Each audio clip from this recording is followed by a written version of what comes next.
Our next panel is going to talk about a very exciting project that's part of our Babson Global division. As you may know, Babson Global division is a wholly owned subsidiary of Babson College, and they function as a laboratory for us, as a place where we undertake more hands-on activities in the college, where we really take the entrepreneurial thought and action to the action stage and help people achieve things around the world that are enormously entrepreneurial and very new. And one of the new things, one of the new trends that we have been exploring is how we might, as a college, encourage more entrepreneurship in new cities. Many of you may know that one of the leading global trends that's projected for the next 10 years, 20 years, 30 years into the future is urbanization. It's said that there's 1.5 million new people moving to cities every single day around the world. And you've probably read also that leaders like Prime Minister Modi in India have said that they need to establish 100 new cities in India alone to accommodate the movement of people from rural areas into urban areas. And you can see pretty easily in many communities here in Latin America and also in Asia, what happens if you don't have new cities. You see the poor accumulating around the periphery of larger communities, larger cities, to become mega cities. And they often end up in slum situations, and it is increasing the pain of poverty around the world, that we haven't thought very thoughtfully and clearly about how do we create functional urban environments for everyone, so that when people are, as they inevitably will be, moving from an agricultural society into an urban environment, what will that urban environment look like? And so one of the things we've been talking about now with our partners around the world is e-cities. That's what we're calling e-cities, but basically it's new cities around the world. How, when these new cities are being established, what will they look like? How will they be financed? What will life be like for the people who move to those cities in the different economic strata? And how can we, as Babson, have a positive influence on the decisions that are being made by governments and developers as they begin these new cities? You probably all have read about cities in China that were built and there's no one there. There's no commerce. There's nothing happening in them. They're very frightening, actually, when you see them. They seem like ghost towns. So they exist, but they don't work as cities. So the challenge that we've been thinking about and working with partners to discuss is, how do you create cities that attract investment, attract entrepreneurs, and are fair and socially conscious for the people who are moving toward them? So with that in mind, I'd like to welcome Shanker Singham to the rostrum with us as well. And I apologize. And we are also welcoming today, I apologize, Eric Brimman, who is class of 06, which is apparently our most outstanding class in recent time. Everyone seems to be from the class of 06. And Eric is a partner at New Way. And he is financing new cities and thinking about how the cities could be put together. So we're looking forward to having a conversation with both Shanker and Eric about these new projects. Thank you. Thank you. Thank you, Kerry. We are keeping you between lunch and flights and so on, so we will try to do this quickly, building a new city as quickly as we can. So the Competitiveness and Enterprise Cities project at Babson Global is designed to deal with problems. So what are the problems that we're trying to deal with? The biggest problem we're trying to deal with is poverty, as Kerry mentioned, poverty in the world. And you've got some poverty statistics there. You heard last night an eloquent presentation about poverty in the world. 3 billion people living on less than $2.50 a day. Raj Sisodia on Saturday talked about extreme poverty, which is $1.25 as defined by the UN and the World Bank. But $2.50 a day, that number of people living in absolute poverty goes up to 3 billion people. 5.6 billion people, 80% of the world, living on less than $10 a day. 2.6 billion, no access to sanitation. 29% of the world's children, 2.2 billion children, living without shelter. Very little access to electricity around the world in developing countries, emerging markets. But we have some good success stories. We have 600 million people lifted out of poverty in China in the last 20 years. And the poverty rate in China has fallen from 85% to 15.9%. So there are success stories as well. Now, this poverty affects people in different ways, and it particularly affects women. So 2/3 of the 785 million illiterate people in the world are women. So what's the context for enterprise cities? Our project is competitiveness and enterprise cities. So we're looking at the legal, economic, and regulatory environment that exists primarily in developing countries and emerging markets. And we're looking at extreme poverty on the one hand, and as Kerry mentioned, we're looking at massive urban migration. So you have hundreds of millions of people, billions of people moving from the countryside to the city every year. We've actually crossed the Rubicon. We have more people now living in cities than live in the countryside for the first time ever in human history. Now, you also have a huge infrastructure demand, $57 trillion of infrastructure demand, and countries can't, using old methods of financing, finance this kind of infrastructure demand. So the private sector has to be engaged in this process. But you also have $30 trillion of capital on the sidelines, not being spent.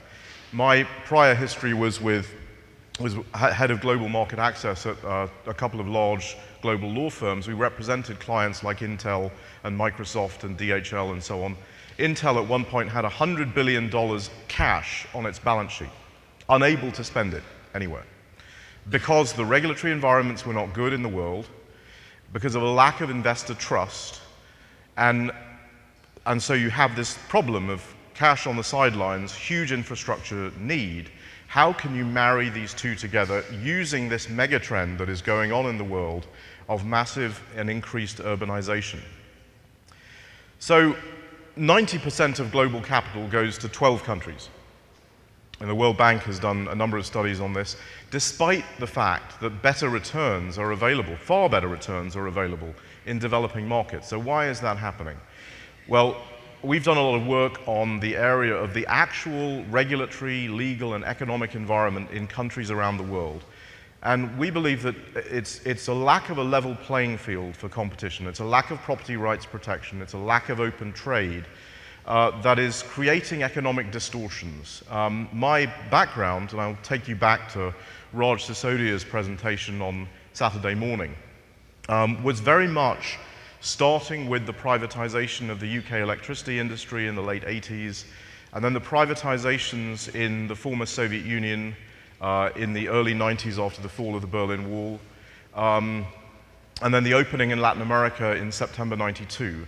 And I think in that period, as countries came into the global economic environment, we saw two things happen reasonably well. We saw open trade, and we saw property rights protection increase in countries around the world. But the missing piece of this, the third pillar, is competition on the merits, a level playing field for competition. And competition is critical for entrepreneurship. It's critical for new insurgent companies. In too many countries, regulatory environments, legal environments favor incumbent companies. They favor the large players, and they prevent entrepreneurial companies from being successful. And that's particularly true in emerging markets and developing countries. Because there was a failure in that piece of the economic puzzle, it made national level reform much, much more difficult to accomplish. So what we were seeing in the 2000s and towards the end of the 2000s was national level reform of things like protecting intellectual property, things like moving to more flexible labor markets, increasing competition in energy, in telecom. We heard a presentation this morning about regulatory barriers in telecoms and competing with the government and what that's like, you know, when you have to compete with the government. But in many countries, the beneficiaries of distortion were much strengthened. They were able to block national level reform and prevent the very kinds of regulatory reforms that are necessary to create economic growth in all of our countries. So national level reform is becoming very difficult to achieve.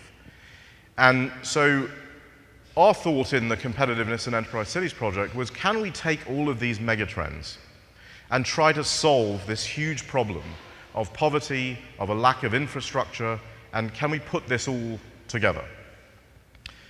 And so the concept is essentially, let's look at these new cities that are being created all over the world anyway. 500 new cities being created in China, 100 in India, cities being created all over the world. Let's look at those and see what kind of better environment can be provided for investment, for entrepreneurs, for people who are engines of economic activity. And can we learn from some of the examples that exist in the world where you do have some, you know, very powerful growth engines? Hong Kong, for example. In Hong Kong, after 1997, with the handover to China, Hong Kong had to convince the investment community that its regulatory environment was not going to change, that China was not going to change the environment. And immediately after handover, the value of land in Hong Kong actually went down. The investment community was concerned about this, and the way Hong Kong solved that problem is with the Basic Law, which is a regulatory framework agreement for Hong Kong, agreed by the Chinese government and the authorities in Hong Kong. Singapore was thrown out of the Malaysian Federation in 1965 within a very short period of time, largely because of the use of English common law and other regulatory differences from the surrounding area. Singapore became a powerful economic engine. In fact, right now, Singapore is one of the top 6 cities in the world. So there are 6 cities in the world that have essentially left all other cities in terms of economic performance. And those are the ones you'd expect: London, New York, Paris, Tokyo, but Hong Kong and Singapore are the other 2. And they are orders of magnitude different from other cities around the world. So I talked about London. You might wonder, well, London's pretty old. Why is London on this slide? Well, the city of London, the square mile, the financial district of London itself, is under a different regulatory environment. It is an enterprise city. It has a different financial set of regulations. It is run by a corporate board. It has, in fact, a chief lobbyist who is it could only happen in the City of London. He's called the Remembrancer. And what he does is he protects the City of London, the financial freedoms in the City of London, from encroachment by foreign governments. Foreign governments for these purposes include Brussels, obviously, but also Westminster.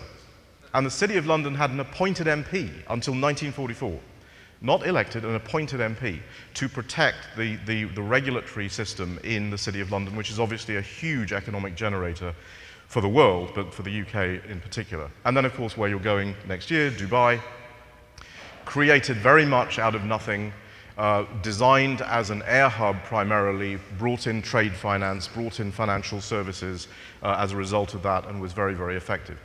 These are all places that are characterized by enormous amounts of entrepreneurial energy. They're governed by regulatory systems that deliver open trade, property rights protection, and the rule of law, merit-based competition that creates an environment where insurgent companies can actually be successful. So there's nothing in the way of an entrepreneur's vision and dreams. We heard some amazing stories about that this morning.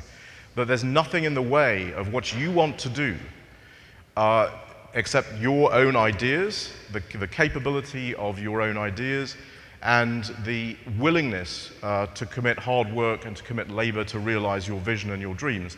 Well, in developing countries and emerging markets, there are many barriers to that. Lack of access to financial capital, very inflexible labor markets, very high cost of inputs, energy in particular, in many countries is very, very high, much higher than it is in developed countries.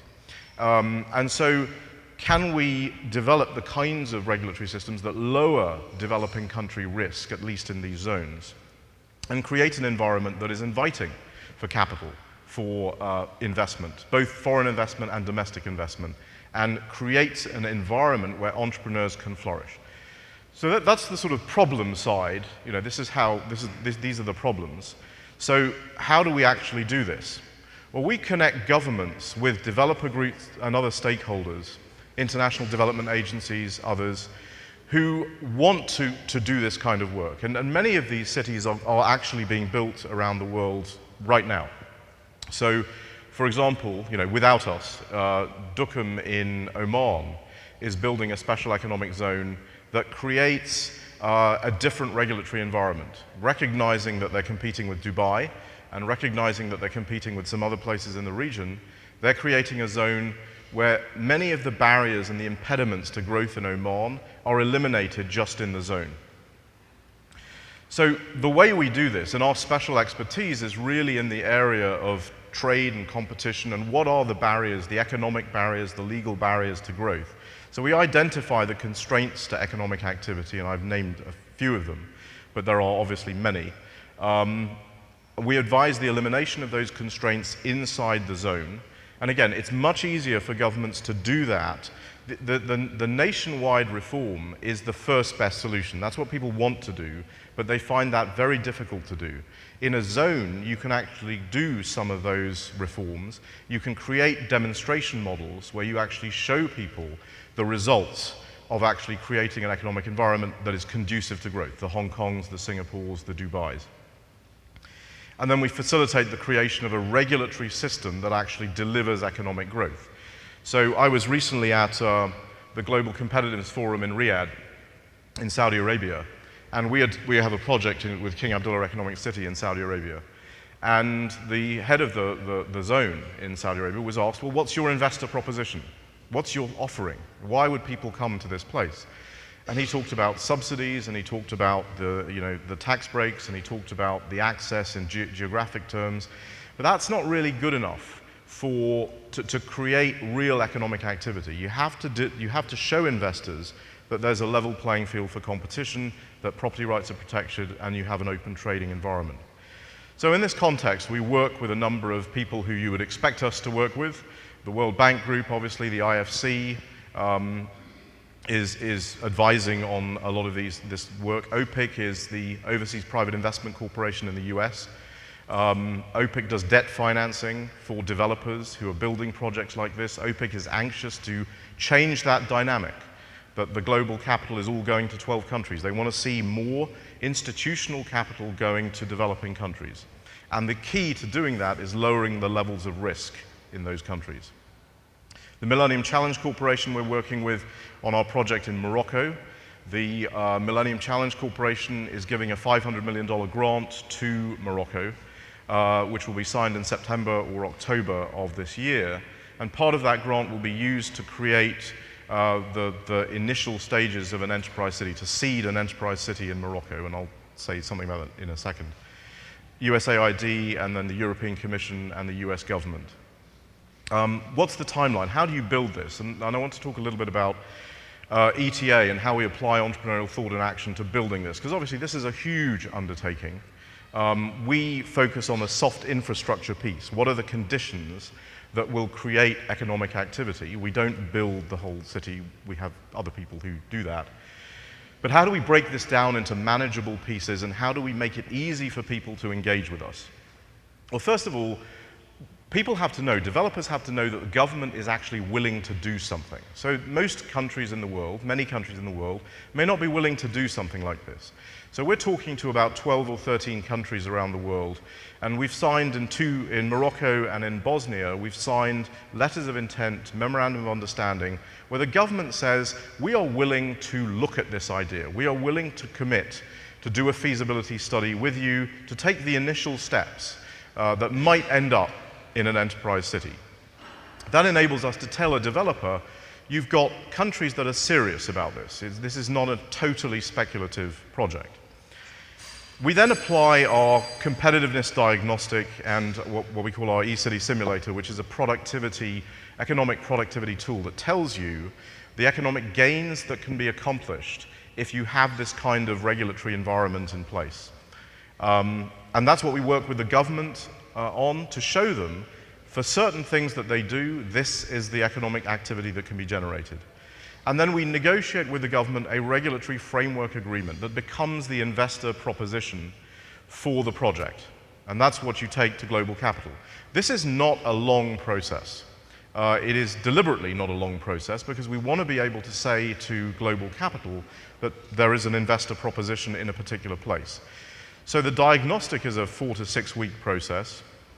The regulatory framework discussion is about a 6 to 8 month process. And then, and this is just another way of looking at it, once you're done, so in about a year you have the investor proposition agreed. Now it can be any number of things. It can be very, very limited, or it can be a very extensive change in the regulatory environment, and that depends on the country. So the way we talk to countries about this is you look at a 10 square kilometer new greenfield site that you're building anyway. What could you do there? You could do a real estate project, you could do a free trade zone, you could do some of these other things. Let's say that's a $500 million project. What if you took the World Bank Ease of Doing Business Index and you made it easy to register a business? You made it easy to register a mortgage. You basically covered those kinds of things. What would happen? What would be the change in the economic activity as a result of that? And our economic analysis and our productivity simulator suggests that actually, interestingly, the productivity gains are not very significant of doing that, which is interesting because Prime Minister Modi and others are focused like lasers on doing business index, registration of property. The more distorted your market is, and India is a very distorted market, the smaller the gains for just doing that. Why is that? Because all the barriers are in the higher level areas, or in the actual regulatory framework. So what's the second thing you could do? You might do some regulatory autonomy. You might open up foreign investment in certain sectors. You might have better insolvency rules. You know, Dubai is a great example of a lot of things. There's one area it's not a great example of, and that's insolvency. If you go bankrupt in Dubai, you go to jail. So this is not a great incentive for entrepreneurial activity. So insolvency rules are critical to creating that kind of economic activity. What does that do? Well, our simulator suggests that that might take a $500 million project and make it a $1 billion project. There are significant gains from doing this. And then eCity 3 is the full enterprise city with a totally pro-competitive regulatory environment, having optimized the environment and made it competitive, dealt with all the issues and all the problems that people typically complain about in countries, lack of access to financial capital, which you solve through competitive financial services systems, lowering the cost of the cost of an inflexible labor market by having a more flexible labor market, lowering telecom costs by having a more competitive telecoms environment. That can be north of $5 billion. I mean, that's where the huge, huge gains actually are. Just a quick word on our productivity simulator. This is something we've been developing inside Babson for some time. We work with a number of faculty on this. We are very, very proud of this tool. We're presenting this at the Legatum Foundation in June. It is the first economic simulator like this of its kind. It is far more accurate than things like the World Economic Forum Global Competitiveness Indicators. We've largely because of the way we have built it, and I can talk to people in the break or at lunch about how we've done it. But to give you a sense of accuracy, the World Economic Forum Global Competitiveness Indicators are 19% accurate, which means that they predict GDP movements of countries based on these indicators 19% of the time, which is actually, sounds bad, but it's actually quite good. Our simulator regressed back to all the GDP movements in the world is 90% accurate. So we have some publications that we've already done on it, and we'll have more, but we think that's a real path-breaking development. And it's done because we've maximized the role of competition in these indicators. Competition, we believe, is one of the most powerful forces for liberating the entrepreneurial spirit, for liberating economic activity, and for generating consumer welfare, and economic activity. So every country has an e-city curve. I talked about the control and the e-city 1 being the World Bank stuff, e-city 2 being this limited version, e-city 3 being the full thing. Every country has a curve like this. And so when we talk to governments, we're simply saying to them, look, you want to be somewhere on this curve. And this is, again, part of the ETA aspect of this project. We're not saying to them, you must be Enterprise City 3, otherwise we're not doing the project. What we're saying to them is, you figure out where you are comfortable being, because you have to do some things to get the huge economic gains. When I first met with the Minister of Commerce in Morocco, he understood this immediately. Because I was saying to him, look, you don't have to do everything, you can do a very limited project, you can phase it over time, and he replied immediately, but if we don't do everything, we're not going to get the gains. And I said, yeah, that's right. If you don't do everything, you won't get the gains. So you have to determine where you are. So we make it easy for governments to do this. Because many of these reforms are things that governments want to do anyway. They want to do them on a nationwide basis. They find them very hard to do on a nationwide basis. So here's another way of looking at some of the gains from the different kinds of enterprise cities that you can have. And this is something we presented to the Moroccan government. We actually have just come back from Morocco. We presented a feasibility study in detail to the Moroccan government, and we've shown them what is the economic gain in all of these different areas. So, for example, you look at the air hub. What do you need? Morocco should be an air hub for Africa and Southern Europe. It isn't. Why isn't it? Because Royal Air Maroc is an incumbent airline that prevents anyone from competing with them. So what do you need to do to be an air hub? Well, you need to have pro-competitive slot allocation. There's the slots, the landing slots that airlines come in on. You need to have more degrees of air freedom. Well, if you do those things, this is the kind of air hub you can create. You can create a $1.2 billion air hub. But if you don't do these things, then you're down to 200 million or less. So all of these different areas, financial services, what do you need to do to have a real viable financial services hub? You need to open up competition in the banking sector.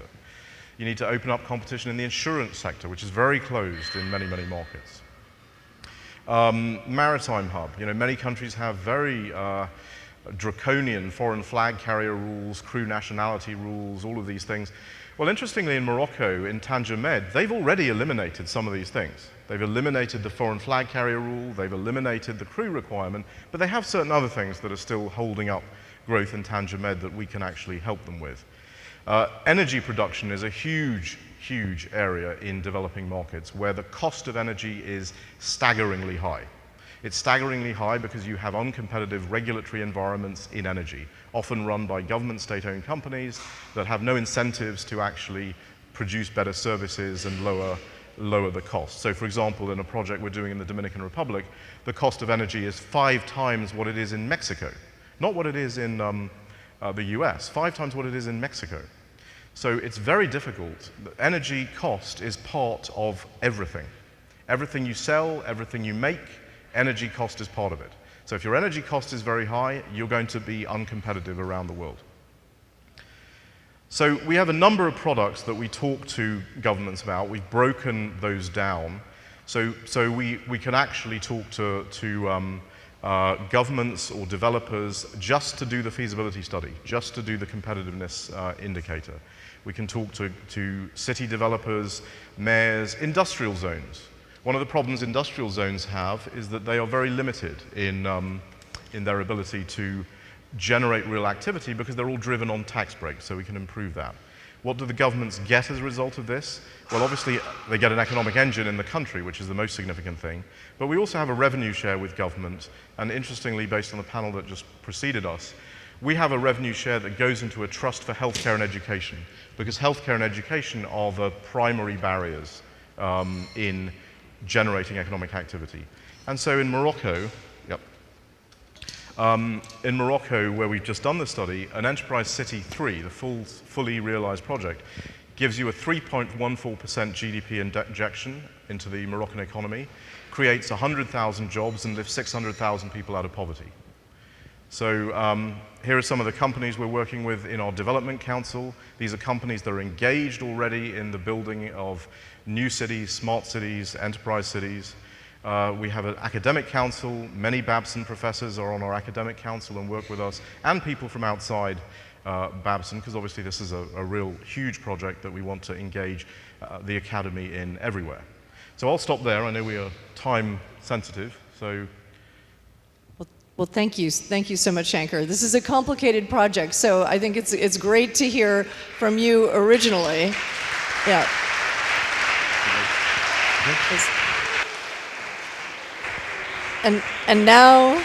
And now we'll hear briefly about the financial side of these sorts of transactions, but then I'd love to have time for us to open it up and have a conversation as a community about how people might view these projects. Sure. Thank you. I just want to make sure, can you hear me in the back? All right. And I must apologize to begin with because my schedule is very tight, unfortunately, and I won't be able to stay for long after the presentation. I apologize in advance. I've been so honored to be here with you all this weekend. I'm honored to be part of this community and inspired just to learn what everybody's up to, how you're pursuing your passions and your business and how you're out to make a difference in the world. My contact information will be on the slide at the end, so if you have any thoughts, red flags, ideas, please reach out. And if not, Cesar, do you mind setting up for a second? Cesar works with us, so if you see him around, feel free to reach out to him as well. He'll have a card. So, depending where you're listening from, as Shanker was giving his presentation talking about enterprise cities and how that can change the world and unleash the power of entrepreneurship, depending where you're sitting and listening from, that might sound like a very big, unlikely, and perhaps even impossible undertaking, although it's happened in many ways around the world. So I just want us to be honest for a second. How many of you are a little skeptical that such a large undertaking is viable in the short term? Show your hands, be proud. Okay, thank you. Thank you for that. So consider that almost everything that's been worth it in the world was at some point first declared impossible. Not hard, not difficult, impossible.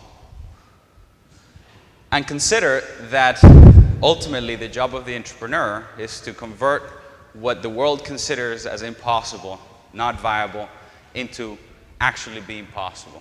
And the power of doing that goes beyond the immediate return on an investment that might ensue from creating a paint that didn't exist before, or whatever undertaking you're after. The transformative power of really doing something that hadn't been done before is tremendous. As an example, in 10 days, it will be 61 years since Roger Bannister broke the 4-minute mile for the first time ever in history. And up until that time, people thought it was impossible. There are just some physical limitations. Cheetahs run faster than humans, and you'll never run as fast as a cheetah. And running a 4-minute mile was just impossible. And in 1954, Roger Bannister broke that record for the first time. It had never been done before. And after he broke the record, 46 days later, someone else broke the record. And since then, up until now, about 26,000 people have broken the record. And doing a 4-minute mile is today the standard of performance if you want to be considered a serious potential Olympian. So from all history, impossible, to now being the standard of performance just to be considered, that's the power of doing something for the first time and transforming what was considered to be impossible to be impossible. So I want you to consider also that at the core of most innovations, at the core of most of the things out there that we today sometimes take for granted and consider extremely valuable and a source of wealth, there's entrepreneurship at the core.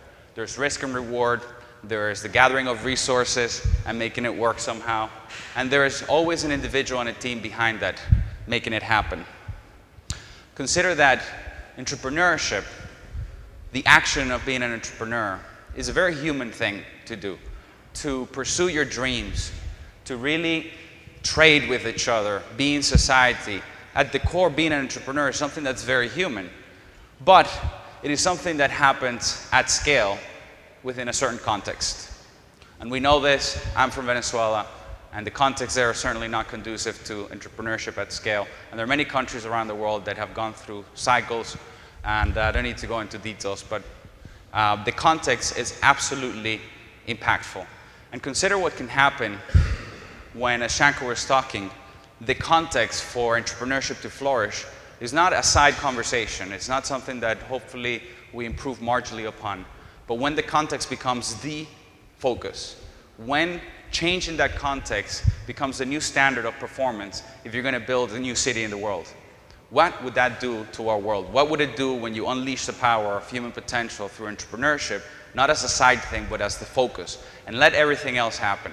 Now, that context is a context where people are free to pursue their dreams, where they get to keep the fruits of their labors, where they get to compete on the merits. And that, I think you'll find, is very much at the core of what Shanker has put together with the Enterprise Cities Project and Babson. So just briefly about me as I close. I come from a native country where most of the population was poor. And I went to Babson because I wanted to make a difference. And I thought from the beginning, by seeing the types of people who had gone to Babson and had tremendous success in life, that there must be something there about being an entrepreneur and having an impact. I started my career in finance. I've done my fair share of entrepreneurship with some failures, some successes, but it's been a tremendous journey along the way. And my focus now is new wave private capital, which is what the president was mentioning. And I'm very bullish about Enterprise Cities. It's one of our focuses right now. We are primarily a venture capital firm, if you will, and we also manage some nonprofit capital. But Enterprise Cities, I think it's amazingly exciting, has the power to transform the world, and I'm so proud to be part of it in my limited capacity. And I think that if you look at Enterprise Cities as an entrepreneur would, as we are, you should think about a space, an opportunity, where it's almost a perfect scenario ready to be disrupted. What it means to have a regulatory framework such as the one of an enterprise city. There is basically an essential and unelastic need. Everybody needs the type of services we normally associate with government. The size of the market is the world. It is a highly concentrated industry where the top 5% of the providers have over 70% of the market share. They're bureaucratic. In fact, they are the definition of what it means to be bureaucratic. And it is extremely inefficient in it that, by and large, the vast majority of the providers lose money. And so you have also an unsatisfied customer base, which have become increasingly unsatisfied. And as Shanker just mentioned, there is a macroeconomic condition with urbanization trends, government deficits, and sideline private capital that, as an entrepreneur, if you look at this from that point of view, you're saying it's not only not impossible, it is the perfect storm to disrupt this industry, the largest in the world, with huge potential to have a meaningful impact. And when you look at it as an investor, as I look at it, and you think that this is the typical risk-reward matrix. The more risk you take, the more reward you would expect. And to the far right is the type of venture capital investments that we're making, where the risk is that you lose everything, and the upside is that potentially you get 100 times return on your investment. The way that the investment vehicles are being set up, given the real estate nature of them, have limited risk because there's always something solid there. Land can go down in value, and it does. But it will never go down to zero the same way that a technology startup does. But the upside is probably similar, if not larger, than that of the type of investments we make in venture capital. And a lot has been said here in this forum about having an impact. Conscious capitalism is a term that was used. But I think at the core is about really making a difference, contributing beyond just the return on investment, although I think that's great in and of itself. But when you think about what the power of enterprise cities is, and you think about, by changing the context and unleashing human potential, the impact that that has, and then the reach it can have, literally, not only in the city itself, but as serving as a demonstrative case, so that what happened with the 4-minute mile becomes a standard in how cities are built going forward. If that's what you're interested in, this has amazing potential. So there are some parallels in how we think about financing early stage companies in a very stage-by-stage basis. I won't go into much detail because we're limited in time, but I just wanted to say I'm so honored to be part of this. I think that it is a big undertaking, but if there's ever been something I've seen out there that's definitely worth it, this is one of those things. So thank you very much. Thank you, Eric.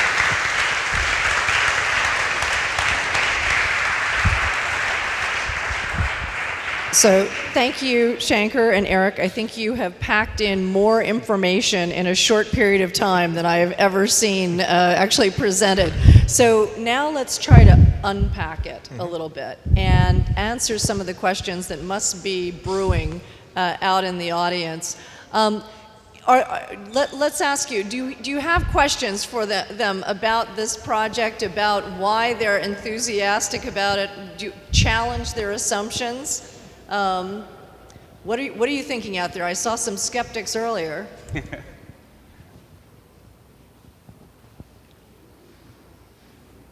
Yes, Oriana.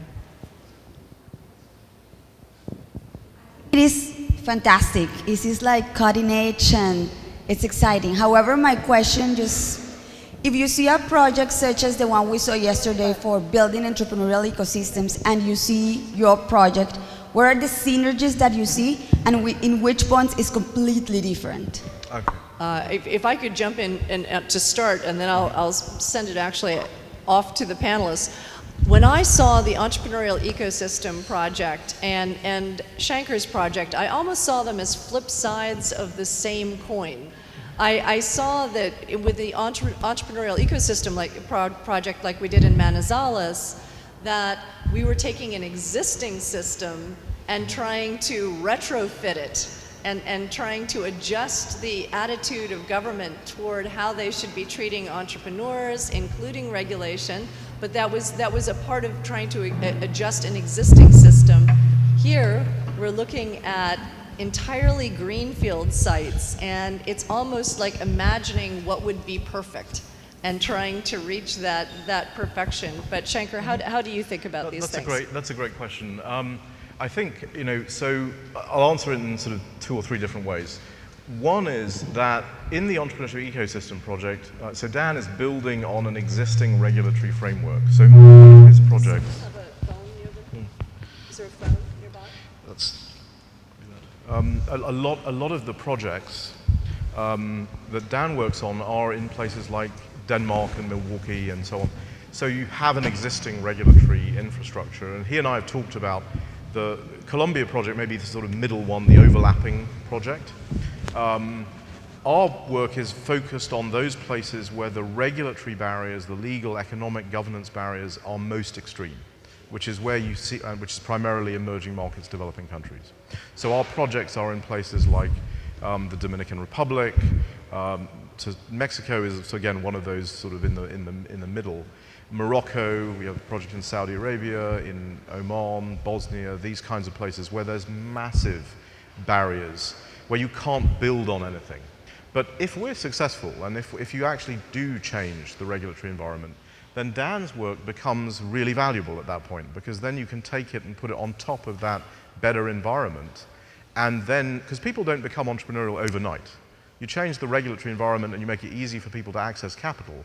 They don't access capital immediately. They have to learn how to do that. Eric, as an investor, would you be interested in investing in a city that has done the sort of work that Dan Eisenberg has done in Manizales more than another city? Well, absolutely. I think that the proof is in the pudding, so to speak, and from my understanding, what has happened in Manizales since this project was initiated is there's been a lot of transformation, a lot of energy going into it, and whenever you have that and you have enthusiasm and capital comes in and ideas and innovation, there are plenty investment opportunities, and it need not just be in the ventures themselves. I think the ecosystem has multiple forms and vehicles through which, as an investor, you can contribute, whether it's real estate or otherwise. Yeah, so I think the answer, Oriana, is that these aren't either-or scenarios. We view them either as complementary or applying to different situations entirely. Other questions? Joe. Joe can ask his questions anytime, but he can't do it in front of a forum usually. So here we go. Do we have a microphone available? Here it comes. Sorry, that one wasn't working. Here we go. Shanker, I think most of us are familiar with the World Bank ease of business surveys and the criteria and the places you've been talking about rank very highly on those, so there must be some compatibility with your, I think you've taken it to another level in some way. So it makes sense, I think, it's almost proven science what you're doing. How do you plan, if you're successful, besides the financial impact of a wholly owned subsidiary benefiting from what you do profitability-wise, how do you think Babson College, how will Babson College benefit from being associated with your endeavor here? How do you bring it back to the college? Right. In your model going forward? That's also a great question. I think you're seeing two things around the world, and most of my answer is going to relate to intellectual capital and intellectual benefit, because as you said, the financial benefit is one thing, but the bigger benefit, I think, is really the intellectual capital. And the entrepreneurship world in general, I was the keynote speaker at the Global Entrepreneurship, or a keynote plenary speaker at the Global Entrepreneurship Congress in Milan this year. And in the Global Entrepreneurship Summit in Marrakesh in Morocco, where we were both at, there is an increased discussion about how you build entrepreneurial cities, and the notion of the city as a key element of entrepreneurial thinking is becoming, every entrepreneurship conference is now featuring a cities panel and so on. So I think this is space we need to occupy, because if we don't occupy it, somebody else is going to occupy it. And we have a perfect vehicle for doing that. And I think also in terms of the whole economic activity and the regulatory system side of things, we're creating a lot of academic output with our Academic Advisory Council, papers, books, articles that are really cutting edge articles and books and research streams. So I think there's a huge research component that is very, very valuable. And it's, you'll get it, as with anything, when you get in on the ground floor of a new activity and you're building a whole area, you're building a whole practice, as Babson is in this area, the founders are going to basically determine what the area is and will benefit from the academic. And we're not the only college or university No, that's interested in this area right now. So we have a number of other institutions that are leading institutions in the field. Right. So Stern in New York is doing things on this, MIT, Harvard. I mean, a lot of people are engaged in this space. And one of the reasons I'm very confident that this is going to happen is that when lots of people together come to an idea independently, that's usually a sign that the idea's time has come. And I think that's what's happened here. So we're a prime player in it right now. I think we have to remain, pushing the envelope, pushing the academic envelope. And then the returns to the college, I think, are going to be very significant. If Yes, please, I may, while I was at Babson as a student and Venezuela was going through what it was going through, there was a moment in time in which my family was faced with quite a difficult situation. And Babson had to step in, and they literally created a lending facility that didn't exist to make sure I could stay, and I'm forever grateful for that. My firm, insofar as we might continue to be involved, and hopefully there is great profits to be made, we stand ready to make a meaningful pledge into the Babson endowment. I've mentioned this from the very beginning when I became involved. The details of that need to be defined, because the project itself and the financial engineering, as you can imagine, it's not plain vanilla. But I think that as there's wealth creation and there's a simple brand association, if nothing else, formal or no formal pledges, I think there's tremendous tangible value that will for sure go back into the college. And I can speak for ourselves, but I can guarantee you that.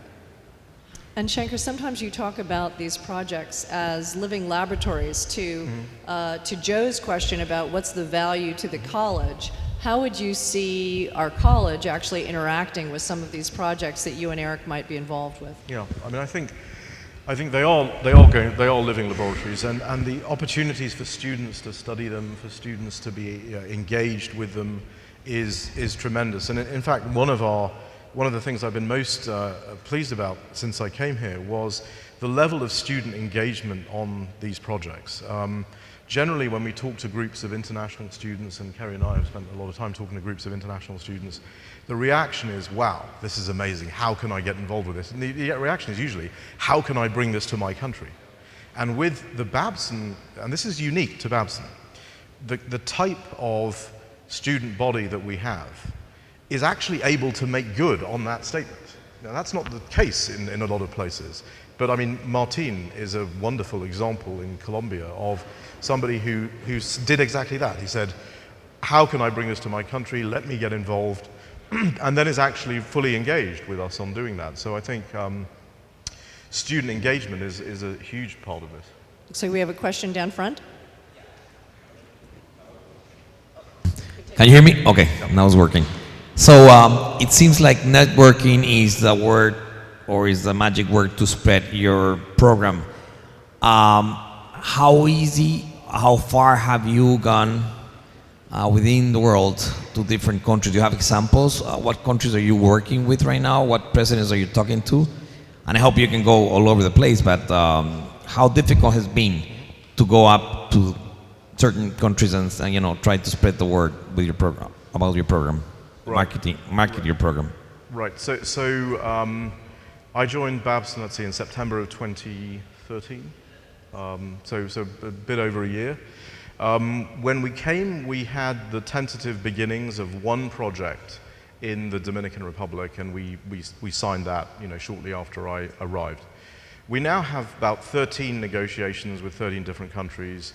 We're working on the redevelopment of the Puerto Rico Roosevelt Roads naval base. We have a project in Mexico, as I said, Morocco, Bosnia, Saudi Arabia. We're talking to the Omanis about the Dukan Port Authority. India with two cities, one gift city in Gujarat, and the other is the new city that's been created by Andhra Pradesh, the state in India. And we're also talking to the Indonesians about a project. But the answer to so we're in a lot of places and we're all around the world. But the answer to your question is really, you have to seed local champions. You have to have people in countries who are enthused about the idea, who are passionate about seeing the level of economic growth, poverty alleviation, creation of jobs and opportunity and hope for people. And you have to work with people like that who want to deliver the project themselves. And some of our champions are in government, some of them are in the private sector, some of them are all over the place. But we have to have those, and there's a whole ecosystem of those people, and it's Babson students who are in all of these countries that want these projects to take off and are passionate themselves. Government officials who have tried to do reform and have seen how difficult it is. They are the best champions for us. I see an e-cities expert teed up for the next question here. So, Pedro. No, I'm certainly not an e-cities expert. Sorry. But hi, everybody. One of the things that I think we should take into consideration, I think it's a wonderful project. I think that in as much as we are successful in e-cities, I think we are empowering the population of each country. And in that effect, we're taking power away, with all due respect to politicians. Mm-hmm. And I think it's high time that the private sector is able to put their stamp on a country in a way that the politicians have to come and see if the private sector is in tune with what they're doing. And it will create a great balance of power. Because unfortunately, Eric, you've gone through this. What happened in Venezuela? Mm-hmm. So if we go back 20 years and we set up an e-city in Venezuela, what would it be worth today? Mm-hmm. Zero. And Dominican Republic, you see it in Colombia, you see it in Mexico. Mm-hmm. We've had great politicians for the last 12 years. We have a shift, and now we go back to what I think is corruption. And so, unfortunately, in Latin America, what we face is the volatility of the political system, which we're not able to control. We are, as Latin American entrepreneurs, at their beck and calling. So your business can be worth $10 or it can be worth $1 million overnight. And that's the big challenge that we have. Babson's role, I think, is fascinating. I think the whole concept is great. But I think that what Professor Jay was talking about yesterday, there's risks and there's uncertainties. Mm-hmm. And I think here we have two of those variables that we have to learn to live with. But I think the concept itself is very valuable, and I think the participation, Eric, of you is incredible, Shanker, and obviously Babson with President Keeley. So all the best to you, and hopefully we can all help. Thank you. Thank you. Let me just say one real quick thing. Okay.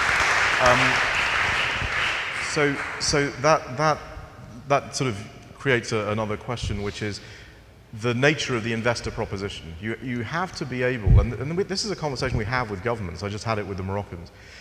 If you don't do enough of this, if you don't create the kind of carrots and sticks in the regulatory framework that investors will actually believe in and trust, you are not going to be successful. So our challenge is, one, to create an environment that is better than anywhere else. That's actually that's not rocket science, that's easier to do. The biggest challenge is what you just said.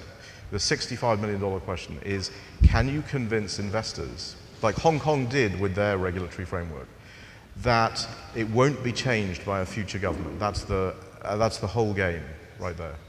Well, on that actually very thoughtful note, I would like to conclude not only this session, but actually our entire conference, with the exception of our wonderful luncheon celebration.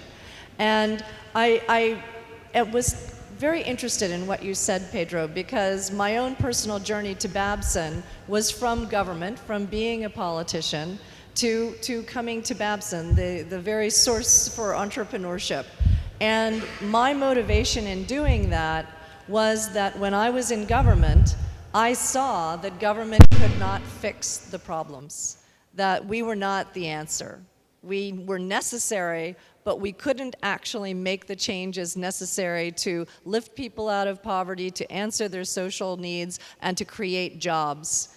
And so once I left government, I did a number of things. One of them was to start a television show which focused on people who are doing the kinds of scientific and social innovation and social entrepreneurship necessary to actually change society. And so when I had the opportunity to come to Babson, I was thrilled to be able to come and start engaging with the people who are going to change the world and who are changing the world and who actually have those tools at hand. So I want to thank you all for being a member of this wonderful community, for coming together to share our experiences and our fellowship. And I hope that you will continue to follow this troop around the world. I hope to see you all in Dubai in another year. And I hope to see you all at Babson for our centennial in 2019. It's a wonderful place, and it will be a wonderful celebration wherever we go, as long as you all are there. Thank you so much for hosting us here.